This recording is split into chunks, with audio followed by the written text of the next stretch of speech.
তার কথা শুনে 8 লক্ষ টাকা সুদের টাকা নিয়ে গোশ কিনে, খাসি কিনে, কাকচিল কুকুর এই সমস্ত ব্যক্তিদের 8 লক্ষ টাকা খাইয়ে দিয়েছেন।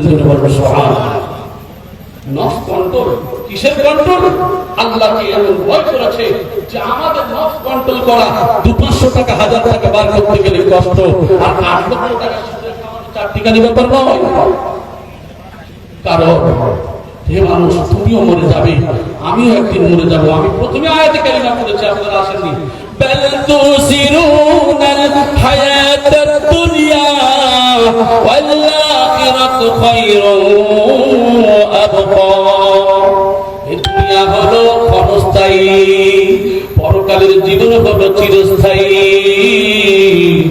যে তরিকা নিয়ে চললে আমার নবী দেখিয়ে দিয়েছেন, আমার আল্লাহর হুকুম মতো যদি চলতে হয়, নবীর তরিকা অনুযায়ী যদি চলতে হয়, ওই মাওলানা, ওই মুফতি, ওই সুফি, ওই আমির, ওই পীর, ওই শায়েখ যে ভাষায় বলেন না কেন, যে নবীর তরিকা অনুযায়ী চলবে, ওই আলেম, ওই মাওলানা, মুফতির সংস্পর্শে যাওয়া আমার আপনার জন্য নিষেধ নয়।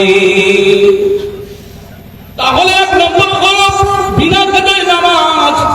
নম্বর 2 হলো সুদ যদি থাকে, বাবা সাবধান সাবধান।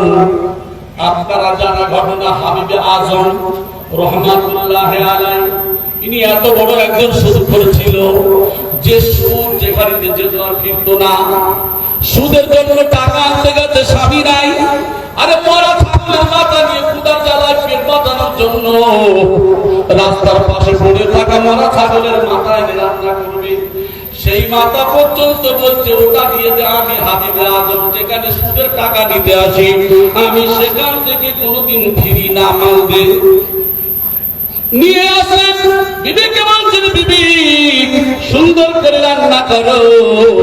হাবিবে আজম গোসল করে আসার পরে যখন সামনে দেয়া হয়, দেখে ওরে গোশত কোথায়, এর মধ্যে শুধু তোর রক্ত। এরপরে চলে গেলেন সেই যুগের বিখ্যাত একজন কামেল ব্যক্তি, সেই যুগের বিখ্যাত একজন সাদেক ব্যক্তি, তার কাছে চলে গেলেন। বলেন হুজুর, যখন রাস্তা দিয়ে যায় কিছু ছেলে মেলে, তারা দাঁড়িয়ে দাঁড়িয়ে বলছে, আরে শোন শোন, হাবিবে আজম আসছে, ওর শরীরে হাওয়া, ওর শরীরে ধুলাবালি যদি আমাদের শরীরে লেগে যায় আমরা নাপাক হয়ে যাব। কথাটা অপমানজনক মনে হলো, কিন্তু কিছু বললেন না।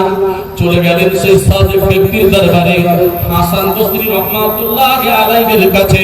হুজুর, আমার ঘটনা এই এই সমস্ত ঘটনা খুলে বললেন। তখন বলছে, বাবা রে শোনো শোনো, তুমি যে সুদের মাল নিয়ে আসো, তুমি খাবার সময় যে রক্ত দেখছো, অথচ এমন করে গরিবের রক্ত তুমি শোষণ করছো। বাবা, গরিবের রক্ত খাচ্ছ। সুদ কেন হারাম ইসলামে?